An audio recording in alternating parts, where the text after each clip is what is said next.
too long ago. Hello, everyone, and welcome. Good morning. Good morning, everyone, and welcome to the Mack New Year's... Brothers, the Mack Brothers, the first annual Mack Brothers Award Show finale. Every end of the year from now on for the rest of our goddamn lives, we're going to do an award show for you folk. Absolutely. So, if you watched Wednesday's podcast, you'll know that we have several categories for our awards this year. I think, because most people probably watch the first 5 minutes of the video, we should start off with the most important thing. The Mike Scravani Hall of Fame inductees. Guess what? This is a. It's funny that there was some debate on who would win some different things, but me and Matthew both agree on each inductee. Yep. So right off the bat, the Mike Scravani Mack musicians. The first one, of course, has to be the Beatles. Yep. Matthew, tell the people why the Beatles are good. Well, just about most pop music you hear and most rock music you hear, and probably how many subgenres of rock and roll? A lot. So many of them. You know, it's all the Beatles. We wouldn't exist without them. I don't think anyone else on our list here would really exist without them. No. Out of all the ones we narrowed it down from. No. Even like bands like the Rolling Stones and like they modeled their careers after what the Beatles did. The Beach Boys would have never pushed themselves to make Pet Sounds. Yeah. If they didn't have to deal with the fucking Beatles. Well, if they heard Rubber Soul, and Brian Wilson was creatively competitive, and he had Pet Sounds, and then the Beatles had Revolver as a response to Pet Sounds. Yeah. Because Paul McCartney was upset when he heard. I mean, you know, it's a great album, but as a musician, you know, especially probably in that era, you wanted to outdo your competition.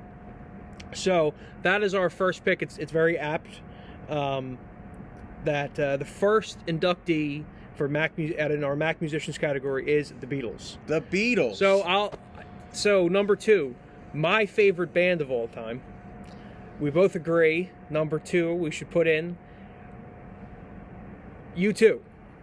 U2. Lifelong fans. I've been a fan of U2 since I was 8, I think. They just got the Kennedy honors, and I think this is more important. This is a bigger deal. Of course, besides the fact that like the Edge is one of the most brilliant guitar players of all time, just the stuff that he's made with so little actual like technical prowess, the sounds he makes, the how loud he is, inspired me, and it definitely inspired Matthew.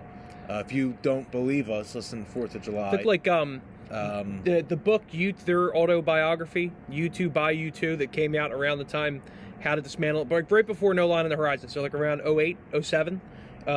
That helped me through, you know, teenage years, becoming an adult. That book was really important to me. So I think U2's really positively impacted our lives. First time I heard a U2 song and really dug it was, so in 9th grade, obviously our father, John's father, Orrin Rittner,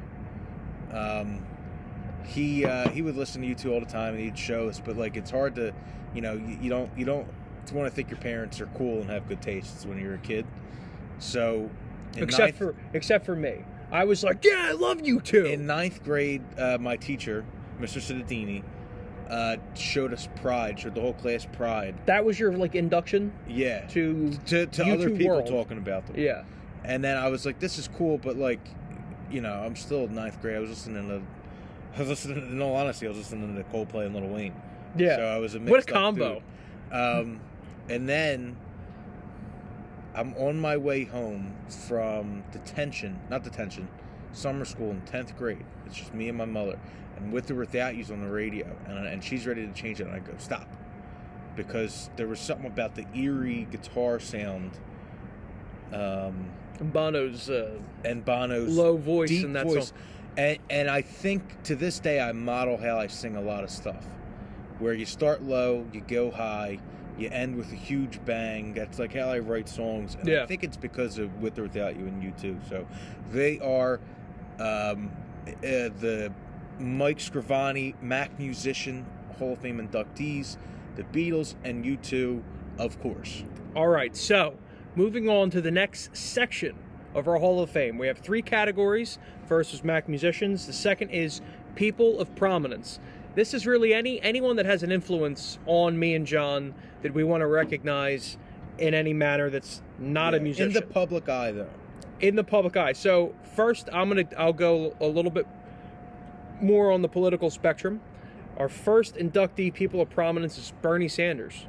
I think he introduced me to a lot of cool policies, cool ways you could change your government and make it work for you.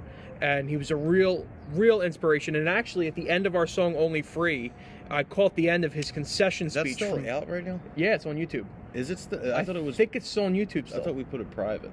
I don't know. Well, we have a song called "Only Free," and at the end of it, it'll be out eventually. Yeah, at the end of it, if it's not out. At the end of it, it might be out. It might not. I don't know if it's out. Go find out. But at the end of it, it's Bernie Sanders' concession speech from the 2016 campaign, which was heartbreaking both years, 2016 and 2020. So 2020 he pissed me off, but 2016 I really was fucking. Yeah, it was kind of heartbreaking.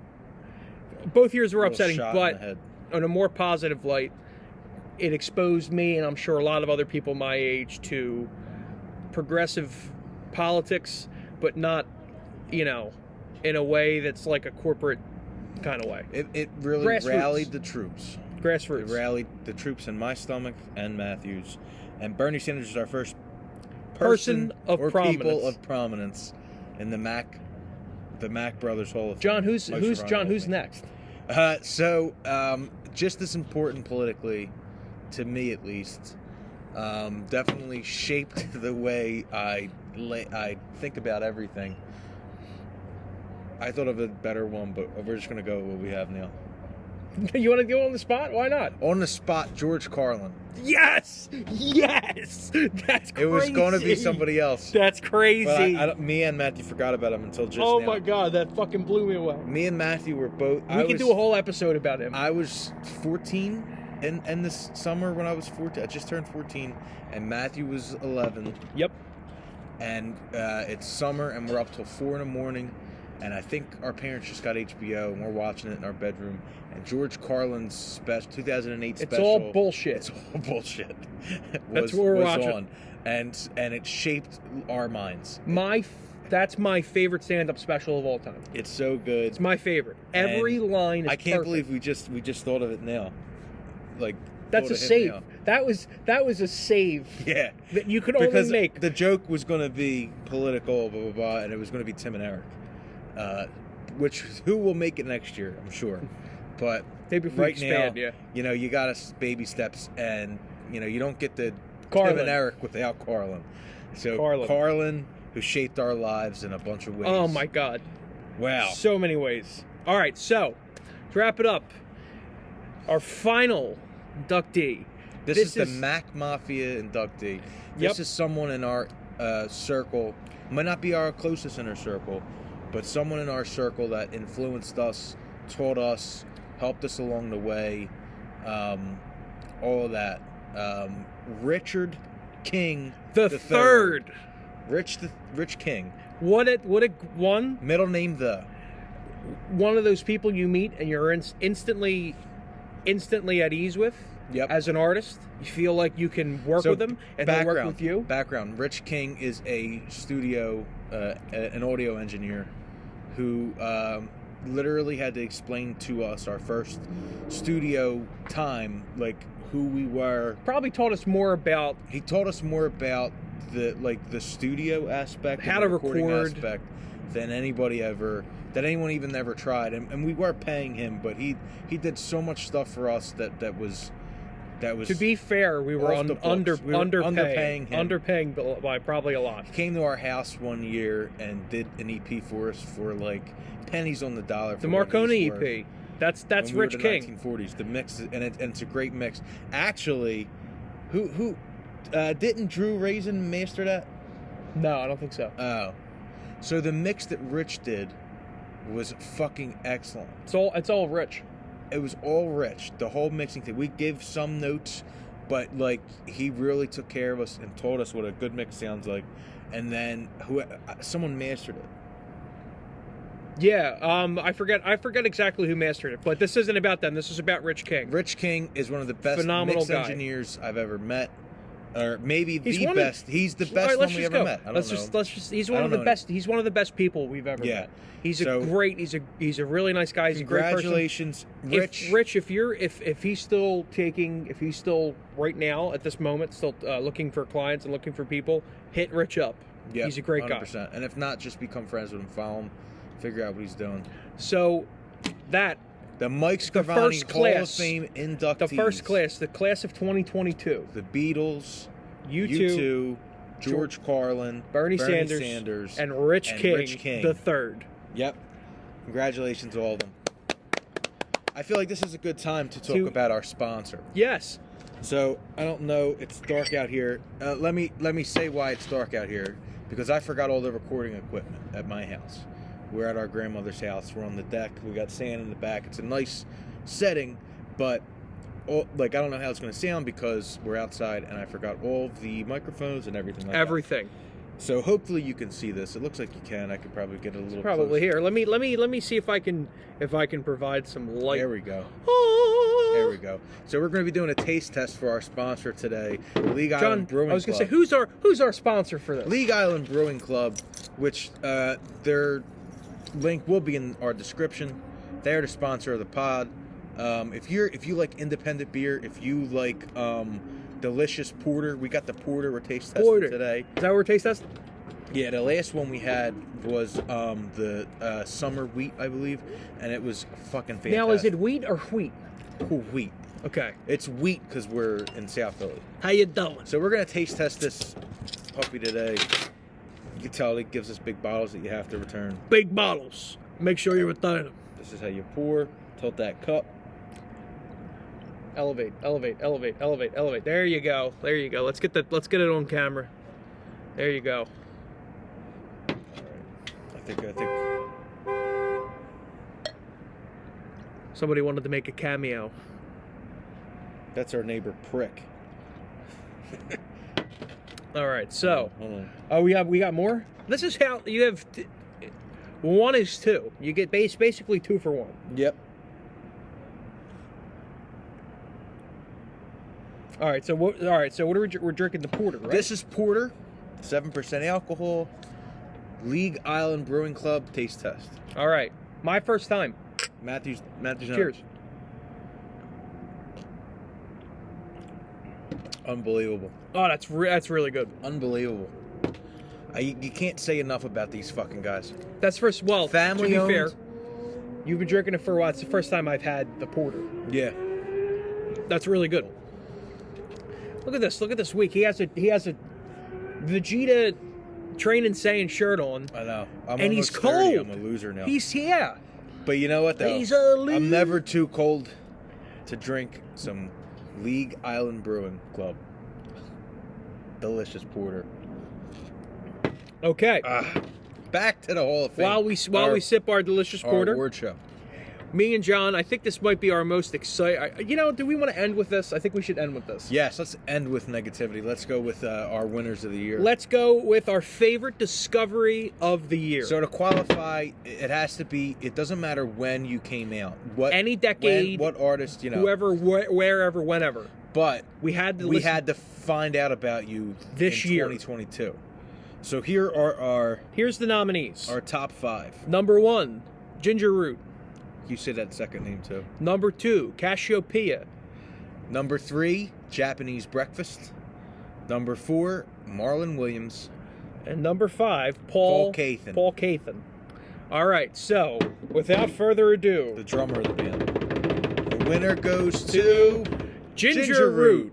Okay, let me explain my love for Ginger Root real quick, because I've been on a Ginger Root tirade for the last probably a good portion of this year. Ginger Root. I discovered Ginger Root through Cassiopeia because they were a big discovery for me this year. Then along came Ginger Root. It's basically like city pop, which is like funky, whatever. obviously poppy. Like you're taking a cute, walk. Cute keyboards. Taking a walk in like a sunshine very, city. very quirky. And he wrote a concept EP that was supposed to be for a J-pop idol who got nixed. She was too scared of the fame that would come with it, so she ran away. So Ginger Root had to sing all the songs. He had to do everything. So it's really cool. But the actual EP itself is about having an identity crisis. What's that term when you feel like you're not good enough for something? Imposter syndrome, I think it is. Okay, yeah. That's basically what the EP is about. It's about an imposter syndrome and all the stuff that comes with it. But the songs are really cute. I love the songs. I just can't stop listening to them. So I shared them with John. I shared them with all of the Mack Mafia. And good reviews all across the board. Sounds a lot like Paul McCartney, too, who was, the first part of the Beatles. Yep, first inductee. The discovery of the year. Yeah. All right, John. Ginger Root, welcome to the Mack Mafia discovery of the year. All right, so for our second award of the evening, this one is going to be Song of the Year, which, if you want to hear what our original list was and how we narrowed it down, check out last week's. It wasn't last week's. It was 2 days ago. Oh, yeah. I'm usually used to saying last week. 2 days I like doing 2 pods a week. Ready? I'm thinking about doing more. Drum roll. Wait, we got to say I'm sorry. So here are the nominees. There'd Better Be a Mirror Ball by Arctic Monkeys. Sarah Joe by Alex Cameron. This Is Why by Paramore. This is fun. Number 4, My Boy, Marlon Williams. And number 5, Loneliness by Ginger Root. Hello, Ginger Root. Hello, Ginger Root. A double appearance. All right, John. I'm going to give you a drum roll. Do the honors. And the winner is... I need more. I'm not ready to come in yet. There'd Better Be a Mirror Ball by Arctic Monkeys. What a shift for them. John, can you explain to the people why this is a great song and deserves this award? You really can't say enough. So, I mean, I'm a big sucker for crooning. We're big Dean Martin. We're big Sinatra. I can't believe I blanked on Sinatra. That's fine. We all do it. But so in 2016, this is how far we're going back. Okay. The Last Shadow Puppets, Alex Turner's second band, they put out my favorite album of the decade, probably, and Everything You've Come to Expect. Everything You've Come to Expect. It's one of the best albums I've ever heard. Him and Miles Kane. We'll make sure we. Then the Arctic Monkeys came out with Tranquility Base Hotel and Casino. Oh, another mixed reviews. Masterpiece to me. But it's my favorite Arctic Monkeys album. It's one of the best albums another one of the best albums I've ever heard. Jesus. And the direction that Alex Turner has been going in has really inspired me. It's not a lot of people. It's not their thing because a lot of people like to have fun. Not me. John's the least fun person you'll ever meet. To get down into the fucking grit and listen to some fucking string sections, and then hear some beautiful crooning over it. And goddamn, did the Arctic Monkeys do that with There'd Better Be a Mirror Ball. I mean, it starts off with this guitar slash dun dun dun dun this moody, dun dun beautiful piece of music. Brooding. It's a good word for it. Brooding. Brooding. It's heavy. It's thick. A couple key changes in just this one piece, and then it stops on a D, just D's. And then don't get emotional. I mean, just that won't do. The vocals, the song structure is gorgeous. What's he say? Yesterday was still there's chords in it that I've never heard. I had to learn what they were. I don't know. I don't remember what they are. But it's just all around, the song is not only the most interesting song of the year, but it's one of the best written. It's definitely the best. Great. It's one of the best sung. The emotion is so thick. And it's probably their most heartbreaking since 505.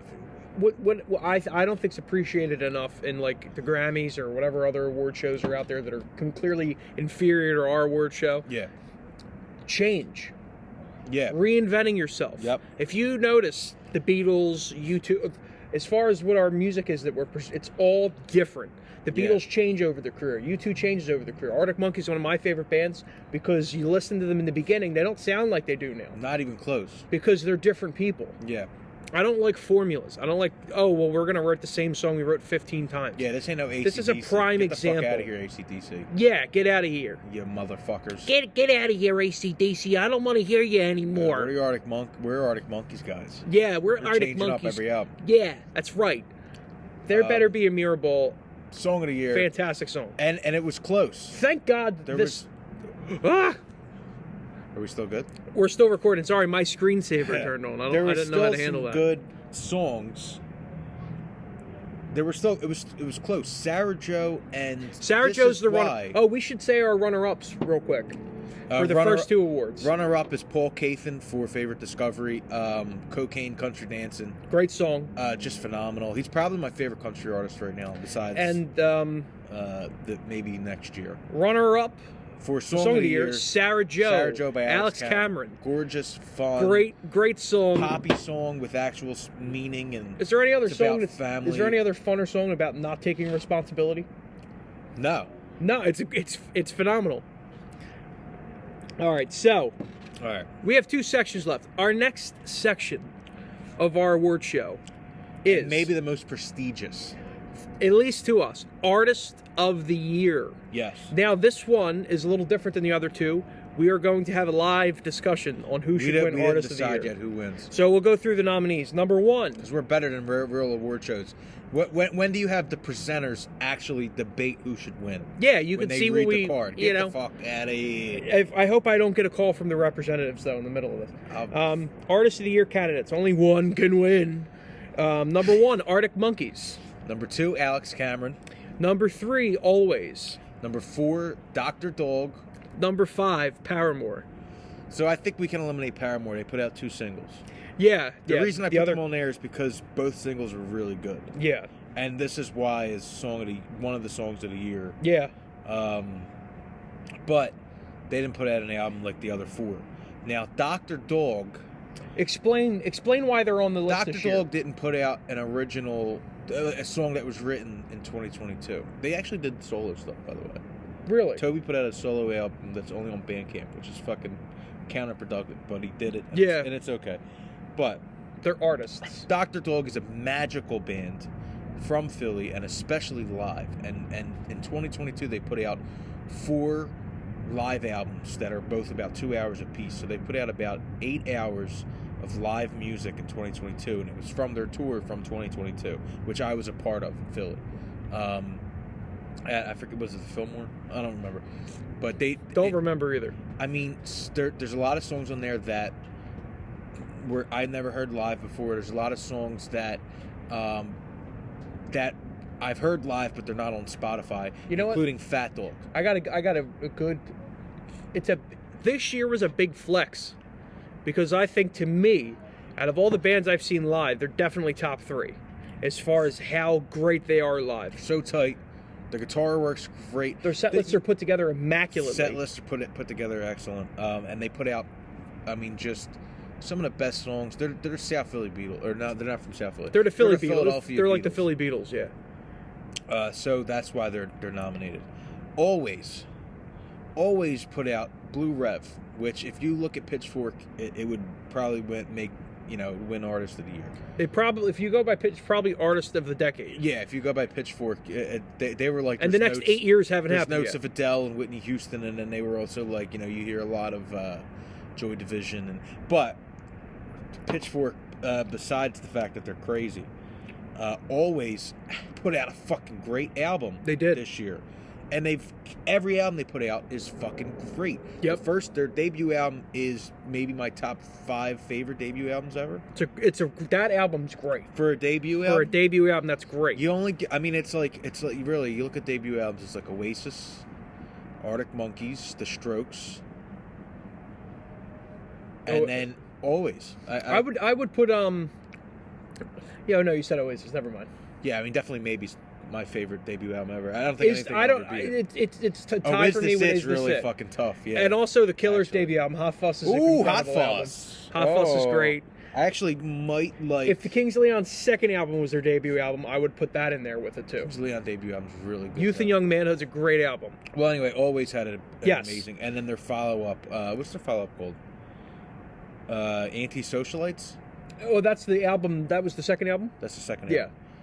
That's probably that's one of the best albums. But Blue Rev is great. A lot of great singles. Actually, Pharmacist just missed the cut for Song of the Year. Yeah. But also you could have put so many different Alvvays songs for Song of the Year this year. All of them were bangers. So real quick. They released. All right. So next we have Alex Cameron on the list. Can I friend of the pod. Personal friend. To me, he's our David Bowie. He's the Bowie of this generation.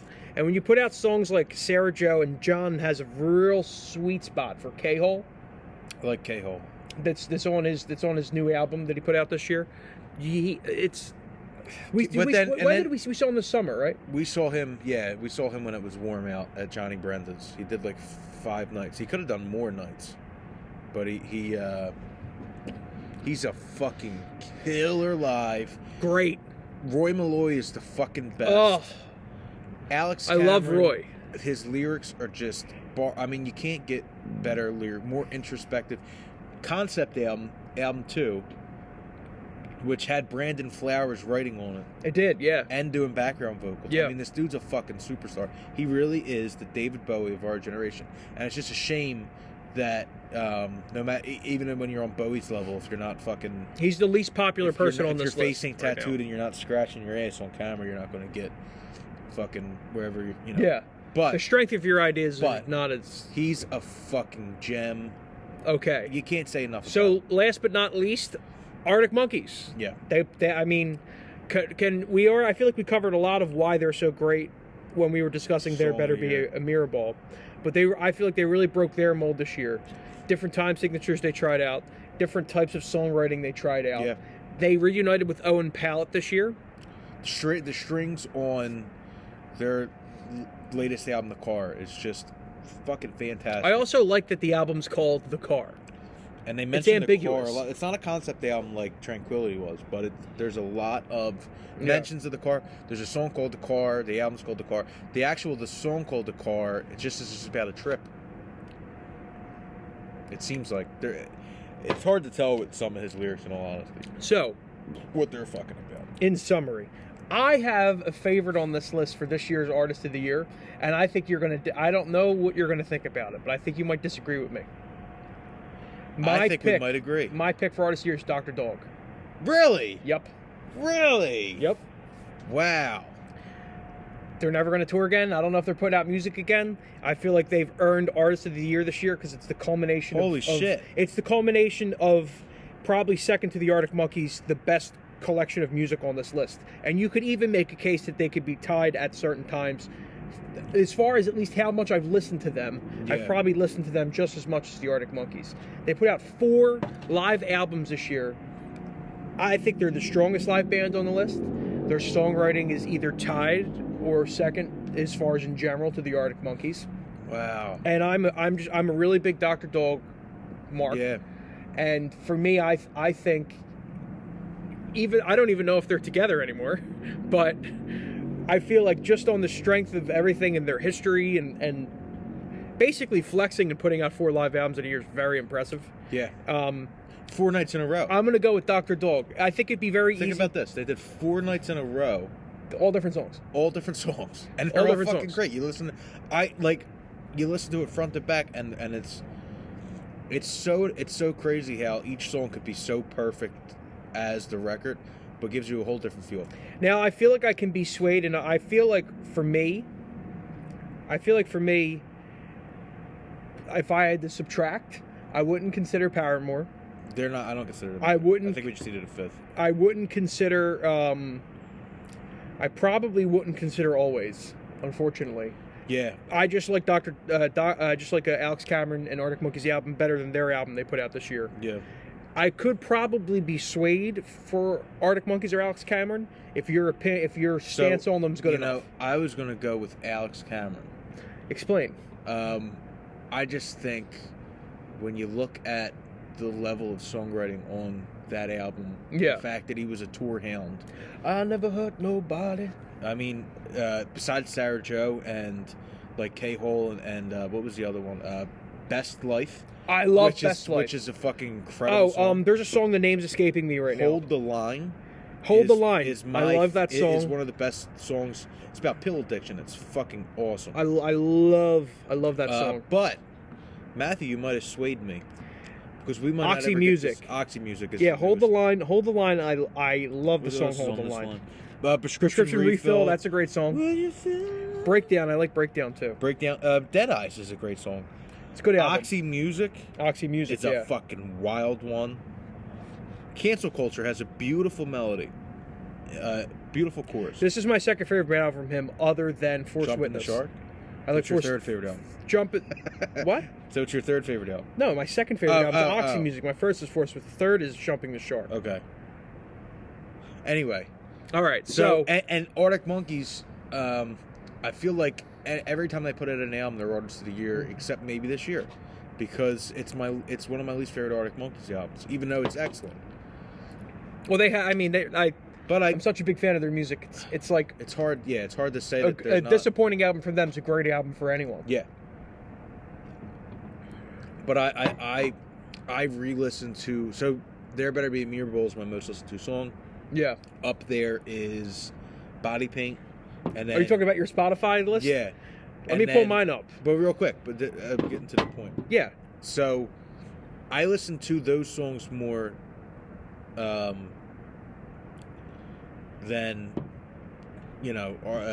Alex Cameron songs. My top list. I don't remember which. Yeah, I listen to double the music you listen to. Number one. So got it. Let's get to the point. Yes, let's get to the point. All right, John. My pick for Artist of the Year is Dr. Dog. I think you swayed me. I swayed you because I don't even know if they would have been on the list if I didn't put them on there. You know what I mean? I don't know if you would have thought about it. No, I wouldn't have. But the fact that they put out so much music, I don't want it to feel like a cop-out because it's really not. They put out 4 live records and all of them are different songs. Can She Dance Live? Songs that have never been played live before. Fat Dog. Songs that have never been released on any of their albums. So there are technically new releases. It's just phenomenal. All right, let's declare Artist of the Year. Artist of the Year. Dr. Dog. Dr. Dog. Cheers. Salud. My first most listened to song is in Japanese, so it's one of the Cassiopeia songs. Second is Through the Wire by Kanye. Which, yuck. Great song, shitty person. Yeah. All right, so the category that has a soft spot in my heart that I've been more excited to talk about than any. This is how we're going to end the night. We have a very, very strict rule set behind this. The Mack Brothers band list. If you are on this list, you're banned. You're not allowed from the podcast. Strictly 5 people a year, and there's no defined categories. It could be anybody we don't like in any category. They could also be dead too. And we can ban and unban at will at any point in time. So,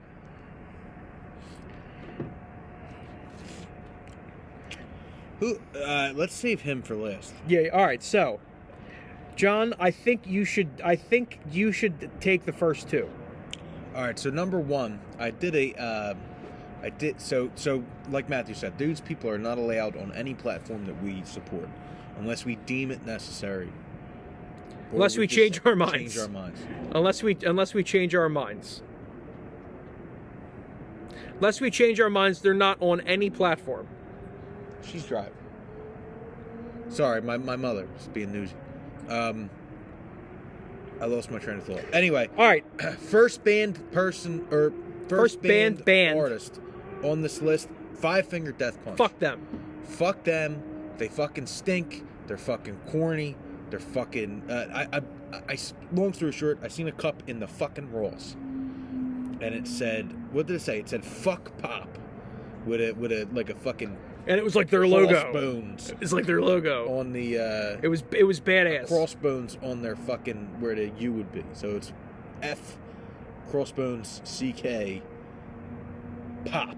Like pop music. Yes. And then you listen to them and they're the most fucking overproduced, awful, goddamn piece of shit band you ever heard in your goddamn life. Worst band of all. Fuck them. Yeah. They're fucking banned. Next up, number 2. Ben Simmons. You fucking coward. Fuck him. Fuck him. For obvious reasons, he's a fucking loser. Fucking.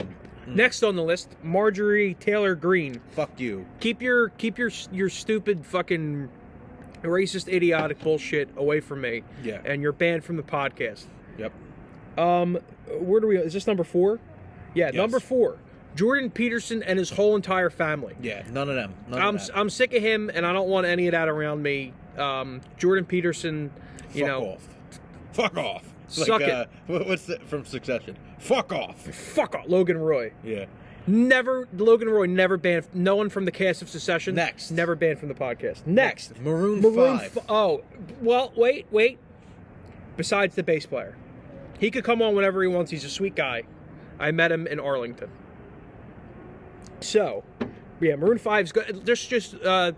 We did a birthday vlog for me. Go find that, and you'll find out why Maroon 5's banned from the podcast. Oh my god, I forgot about that. That fucking loser, Adam Levine. Adam Levine. I don't know. I'm gonna go. Wait. You know what my favorite Future song is? Tell them about how much I love the song called "Turn on the Lights" by Future. Turn on the lights. Matthew loves that song by Future. Why? I'm not 100% sure. But here we go. Got the lights back on. All right, so next up looking forward on the list. I heard him need no promises or never turn on you. I heard him, we don't cheat on there, never be no truth. Who's next, Matthew? All right. Next, Pope Benedict. Yeah, you fucking loser. I had enough. You quitter. I don't know how many Pope Benedicts there are. He might have been like the 6th or whatever. Most recent. They're I think all it was 16th. All of them are banned. Any 16th? I don't know. I don't keep track of papal history. He's banned. He's not allowed on the podcast. He's still alive. I don't know how. But, listen, you and your child molesting priests can go somewhere else. Yeah, banned from the my podcast. kids, you fucking loser. Yeah. All right. What are we at? Is this number 7? We're at number 5. We're at this number 5. Machine Gun Kelly. Yep. He's a fucking wimp. He makes shit music. He acts like you just can't. I don't like his look.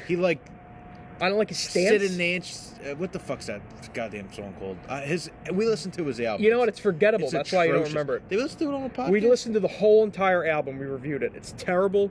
Don't listen to his music. It really is. You can't even believe it. If you want to be driven to insanity, listen to his music. It's perfect for that. I think that, and I hope I'm not. It don't matter. I'm not gonna say it. I think the bassist for Rush, or for some band, was like, rap music's not music. Yeah. It's like talking, but it's not music, which is bullshit. But you know what is not music? Machine Gun Kelly's pop punk. Yeah, not He's music. He's the antithesis of Scoopsky. Yes, he is. He's the complete opposite of Scoopsky. He totally is. And him and Megan Fox. And actually, as of this moment, I just got downhill. word that Scoopsy is challenging him to a fight to the death. And guess who's refereeing? Santa. Yes. Number 5, Willow Smith. Willow Smith, you fucking. You know what? I'm expanding this. We could ban and unban whoever we want. The whole Smith family. Will, you should have never done that slap thing. Jada Pickett, you fucking. Jada, we don't care loser. about you whether you have hair or you don't have hair. She might be she's keep a your piece weird, of shit to him. Keep your weird fucking shit and ideas and mentality away from me and away from this podcast. Yep. You're banned. The whole Smith family. Your fucking phony daughter making phony pop punk and music. What's up with Jaden? Is he even are these even real people? He might be okay. But are they even real people? No. I don't even know if they're actually real people. No, they're famous for fucking their father being an actor. Number 5, Marcy. Wait, I gotta say something about Willow Smith. That SNL thing where she fucking threw the guitar through the TV that was already broken on purpose. She just gently. It's supposed to be like fucking Nirvana throwing the guitar in the air. You know what though? I actually thought that moment was rock and roll. Yeah, the only thing rock and roll is her bald, stupid head rolling down a hill. Yeah, fucking. She went like this with the guitar, trying to be cool. Into the TV. She ruined it. She ruined. And then what fake would have been smoke blew out like you'd see at a fucking Disney on Ice show. It was bad. Worse. The Smith family's bad. I'm sorry, Will, that you have to deal with this, but as long as you're married into whatever's going on with that, you're banned. Divorce your wife and get rid of your kids, or you're not allowed on the podcast. Banned. This is number 5. You know how we had the Mack Mafia inductee and Rich King. Well, talk about antithesis. I feel like this is a member of another family. Someone who fucking will never be allowed on, that we actually, out of everyone here, we could probably get on if we wanted, but he can go fuck himself right into fucking Mars. Jared Kotler. Oh. Jeff Zucker. Creator of, I don't know what he's the creator of. Jared Kotler. Of Marcy Playground. And you know what? The rest of Marcy Playground, too. Yeah, fuck that whole band. We were paying him money, and he'd come Sex over, and and he'd be fucking high. Fuck fucking that song. That's an opium drip, that song. Fuck out of here. Banned. So those are our 5. My screensaver attacks again. It's every 20 minutes. I learned that. Here's the thing, guys. We're running out of time. But that was the official Jared band. That was the had a fucking. We're trying to record an album. He's supposed to be the fucking producer, and we never were in a studio before. This wasn't a studio. We were trying to record with him, and it was set up by Goof. Hold on, bros. I gotta go. My dealer's here. We're halfway through Florida, which, if you haven't heard, it's a 1940 song. It's out everywhere, and we're halfway through it. And this fucking goof walks in, not even listening. He goes, you know what the problem with these kind of bands are? Talking to us like we're not there. You know what the problem with these kind of bands are is that they all just do downstrums. Like, you should spice it up. Right? Do some upstrums. Talking about spice it up. You ever hear fucking Sex and Candy? John, I think that song's very spicy. Fucking, oh my God. There's nothing. Candy's fun and sex is fun. And they're the only people in the world that ruin both at the same time. You ever go in somebody's house? Right? Boring losers. John, you ever go in somebody's house and they have a carpet, right? They have a carpet, but their carpet's probably 60 years old and it has dust on it. Yeah, gunk. And the house has like an odor to it, but it's not a very strong odor, but there's kind of a musk in the air. It's a dark house. There's like the fucking old furniture from 1980 is still dusty. That's that song, and that's how he probably is on the inside. You know, one time I was walking around in South Philly, and it's me and another person, and a door is open in a house, row home, and it's not a bad neighborhood, and we hear a woman screaming, an older woman, like that, right? So I was forced to go into the house to help. So I go in the house, and it's a house like that. It's dusty, it's mucky. If I was in socks, my feet would have stuck to the floor. And this old woman, she just wanted her pills and a banana. So we got her pills. She showed them she pointed where they were at. Her the banana and too. We handed her a banana, and we left.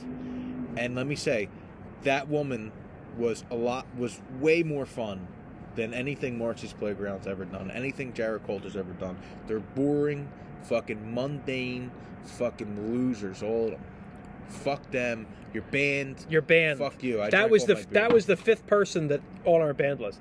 Number 5. Number 5. Only 5, and we're totally like next podcast we do. We're not banning anybody else. That's definitely not going to happen. No. So I'll drink to that. Unless we got to ban somebody. Unless we have to ban. Unless they make us do it. Everyone, this has been the award shows. Give a round of applause, Matthew, to the winners and the losers. I mean, everyone was great besides the band list people. So, Rich King, I hope you're watching. We love you. We love you, Rich. You, Tabano, we hope you're watching as well. Welcome to the Hall of Fame. Paul, we know you're watching, Paul. Listen, everyone, we're going to see you next year.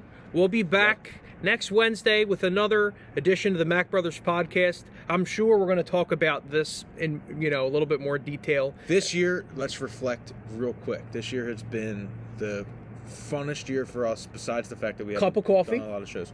Cup of Coffee was our first song that was ever played on the radio anywhere. Thank you to Tinderbox. Cup of Coffee was played all college radios. We were trending.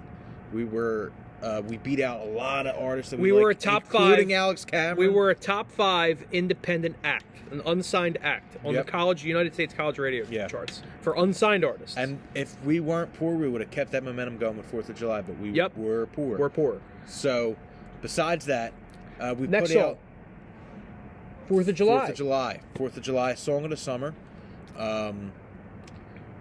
It really, every time I hear it, I get reminded of the fucking how much real fun quick, I had. that song, that we put that song together so fast. Yeah. And I think it came out so good. Yeah. Which is a crazy thing, because sometimes it takes songs forever. And I think we thought that song was going to take forever. But that's sometimes magic happens, and that's what that song is. It's magic. Yep. What was next? There Goes My Baby and Just a Summer Away. Talk about heartbreaking songs. Two great songs. Our probably most emotional, probably our most well-received 2 songs we've put out. Yeah. As far as people wanting to keep listening to the songs over and over and over again, I feel like those songs meant a lot to a lot of people. Shout out to Fired Up. They've gained Friends of the pod. They've gained a whole crew. They've grown so much. They're doing so well. Their goals. Shout out to Dom and Mike. We're going to follow in their footsteps and grow. We've grown a lot on YouTube. We want to thank everyone for subscribing and watching. If you've made it this far, "Faith in Vain" was our Christmas song. Yep. We put out one every year. Go listen to it. The holiday season's still here. Go listen to it. Shout out to Kevin, who from Mike Park and One. Yep. Mike Mid Park. Shout out to Scoopski. Shout out to Todd Fiore. The Toddcast. We had so much fun. We are so excited for next year. We have a crazy 2023 coming up. 2023, there's going to be a lot going on with us. A lot going on. You might not see a hoodie for a while. We don't know. Maybe something like this I'll get. Maybe a little bit more. Well, thank you guys for watching so much. We really appreciate it. And our sponsor, of course, League Island Brewing Club. Their link is in the description. We fucking crushed their beers. I'm going to have another one now.